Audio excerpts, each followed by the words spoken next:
चरितामृतमन्ययार्या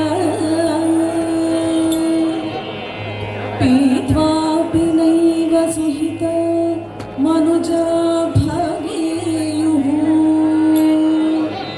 पीत्वापि नैव सुहिता मनुजा भवेयुः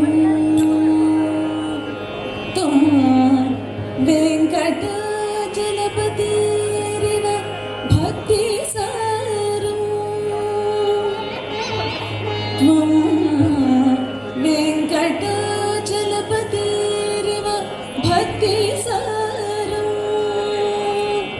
शीतलपाक गुरुदेव नमो नमस्ते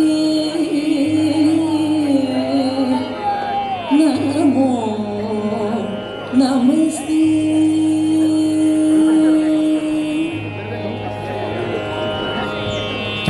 We are all familiar with the story of Prahlada, the great devotee who endeared himself to Mahavishnu, that he himself came as Narasimha to Prahlada's rescue. Whereas the Narasimha avatara of the Lord is usually portrayed as fierce and menacing, in this Kriti, Annamaya sees also the softer side of this avatar, that he came only out of compassion for Prahlada as Prahlada Varada. The various divine qualities of Prahlada Varada are extolled in this Kriti.